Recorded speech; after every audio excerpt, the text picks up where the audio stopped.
What do you think about the rumors of Tank and Jake fight? Man, Tank disrespectful to the sport if he choose that over fighting with me. I'm the best fighter in the sport. I've been telling him that. And he called cap on it. So if you gonna call cap and say I'm not who I say I am. Nah, I'm not shocked. I mean, his last fight when he fought Lamont, Jake Paul was at the fight. He told y'all he was gonna fight somebody like Jake Paul. So I'm not shocked.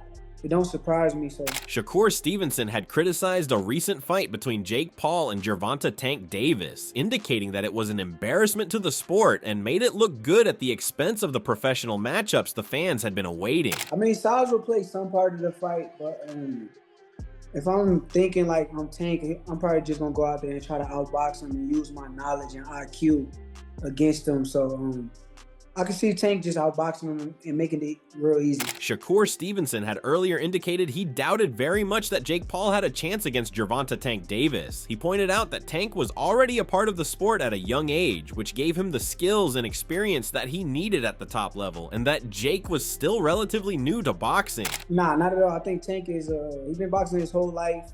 He's been boxing since a kid, so I doubt like that's gonna be an issue or a problem. I think Jake is good for where he's at. But I think it's just levels. Nakisa Badarian, Jake Paul's manager, made it clear that the fight between Jake Paul and Gervonta Tank Davis was always intended to be a genuine match rather than an exhibition. Always been the plan for Jake to fight Tank once Canelo didn't happen. And to Tank's credit, he's a real bad dude, and he's been calling out Jake for 3 years. And people, it's funny how now they're saying size matters, Jake is big, when for so long it's been Tank would kill Jake Paul. Now you get to see if that's real. They were hoping to have Jake weigh under 200 pounds, and they wanted the outcome to be a knockout or judge's decision, which would make it a legitimate fight with concrete rules and prescribed stakes. He answered the question on why for now it is just an exhibition and not an official fight. Why was it, just out of curiosity, why is it not a professional bout and why is it an exhibition? Because I'm sure Jake would have taken the professional bout. Nothing's been communicated as yet in terms of what it is, right? Similar to, if you remember with Paul Tyson when we announced it, we didn't have the weight.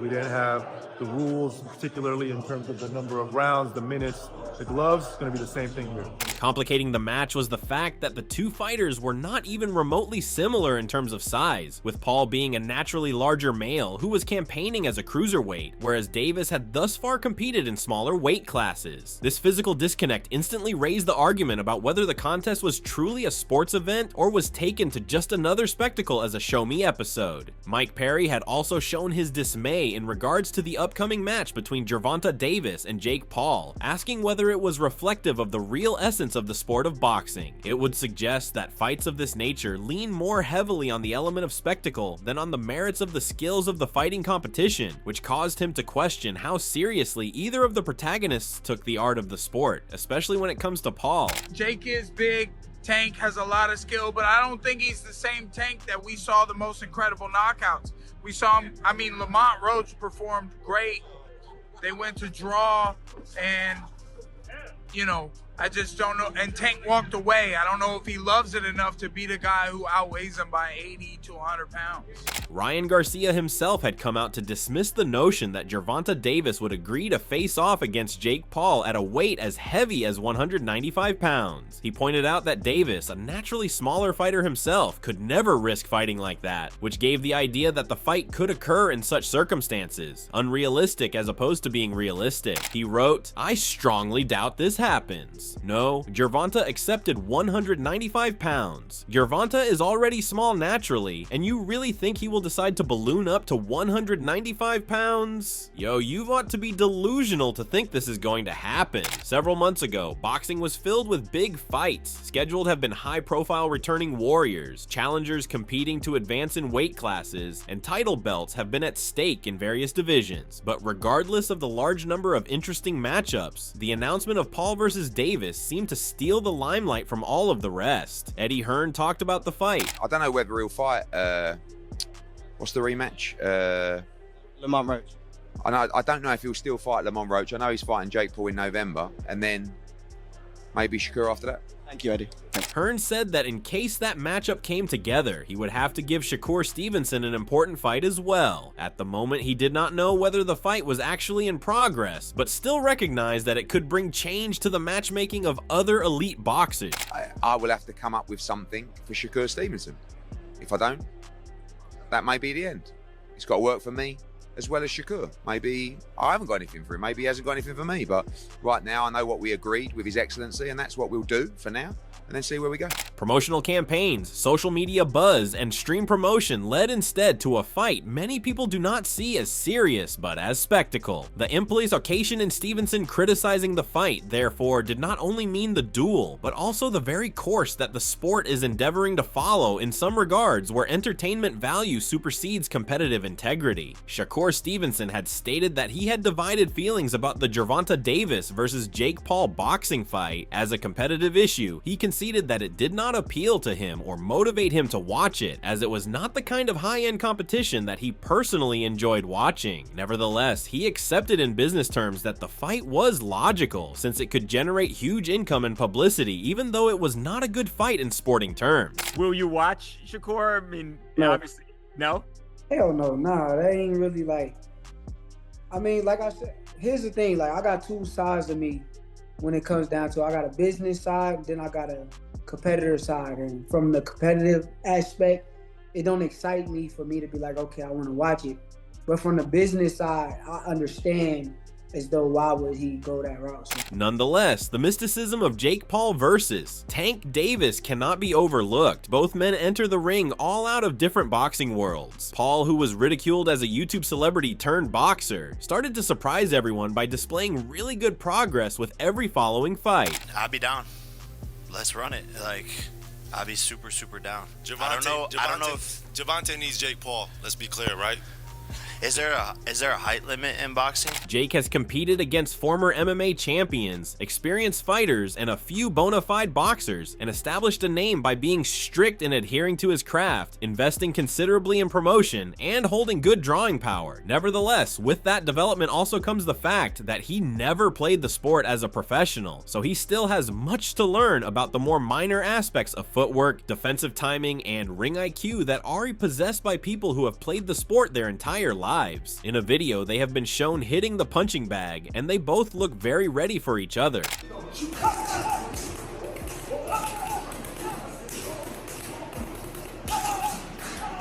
The fight had been positioned by Jake Paul to set himself up as a daring challenger against one of the most skillful pound-for-pounders in the boxing game, Gervonta Davis. His way of thinking that he will tackle anyone wherever they are, regardless of the extent of chances they may have, is what he referred to because he was the underdog willing to rise against all odds. He wrote on his X handle, Gervonta, who has been disrespecting my name for too long. His nickname might be Tank, but I'm an FPV drone, and I'm about to disable Tiny Boy. Yes, he's one of the top pound-for-pound boxers in the world, but my motto is anyone, anytime, any place, against all odds. And I like my odds. First, I am going to kill David, then I will go on to slaughter Goliath. If we talk about Gervonta Davis, he is a tested world championship boxer, with a track record of leveling the cream of the crop in boxing in the interesting weight divisions. Tank has established his reputation on the destruction of high-profile fighters. He has a technical prowess and a rawness, as he can be a very dangerous finisher in the sport. Daniel Kamer had written about his surprise at the news of Gervonta Davis being set to fight Jake Paul, stating the great disparity between the two in height and weight. He stated that the fight was in both men a mortal risk. When Luis told me Gervonta Davis is fighting Jake Paul, I said, get the bleep out of here. I said, you're a bleep liar. Jake Paul is fighting Gervonta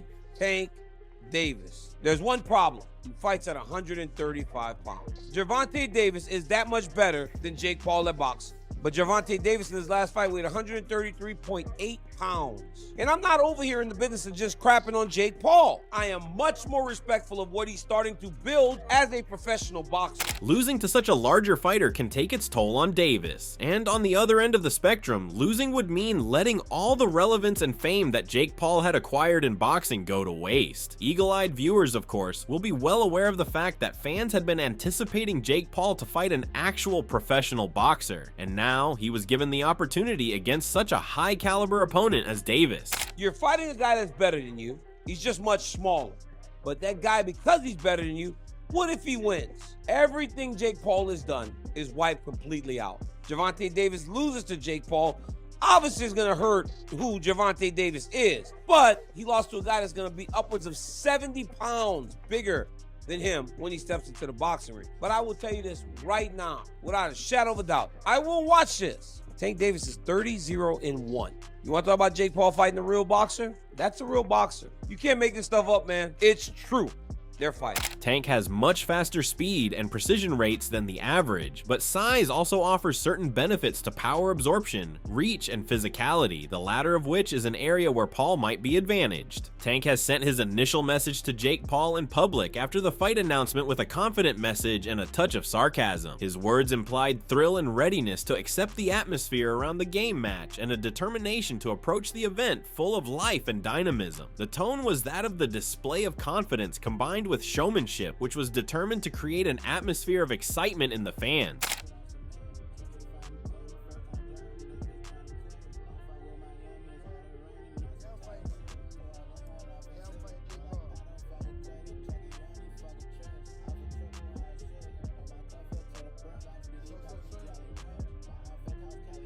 Greg Hackett has written his comments about Gervonta Davis preferring to fight Jake Paul rather than Lamont Roach. In the beginning, he acknowledged that he was surprised and even shocked by the decision, as it was a rather strange decision for a fighter of such caliber as Tank. But take a step back after seeing the day develop, the anticipation, the response. He realized nothing is safe in a box and nothing is safe in life. First I was like, damn, Tank, like that's kind of crazy. Like, that's f***ed up. But then I started thinking about it throughout the day. I'm thinking about it, I'm seeing the posts and shit. And I'm like, yo, none of this shit is guaranteed. Like, none of this shit that we do in life is guaranteed. Hackett had gone further to support the choice made by Gervonta Davis in agreeing to face Jake Paul in his next fight, saying that one fight would not mark the end of the career of Tank. Hackett called it a type of easy money, meaning that the fight was just an easy paycheck, and that Davis would be able to go back to fight top-notch targets as afterward without damaging his legacy. I don't understand the issue. He could come back and fight whoever he want after that. His career is not over just because you fighting Jake Paul. Jake Paul ain't no type of fucking demon. It's not like he about to go in there with Godzilla. You about to play around for 8 rounds, 2 minutes with a dickhead. You know what I mean? No disrespect. But, you know, with somebody that think they know how to fight.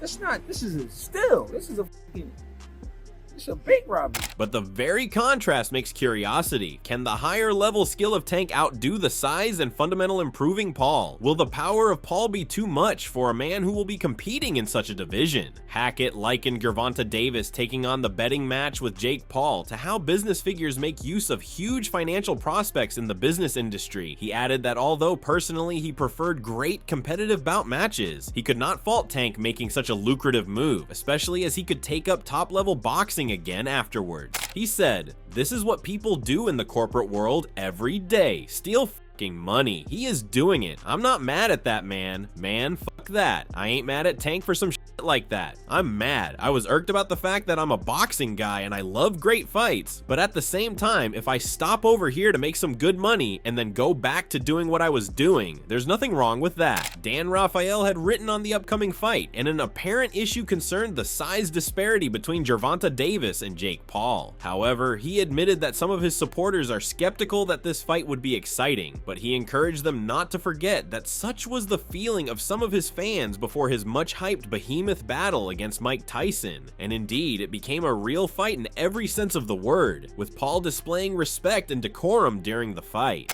It'll be an exhibition fight. Now, whether they go all out and try to win, I guess we'll have to see. You know, some people would think maybe it turns out like other exhibitions we've seen where it doesn't have the excitement because they're not truly going for it, like Jake Paul and Tyson. Now it was an official fight, not an exhibition, because they were on similar terms in terms of the weight.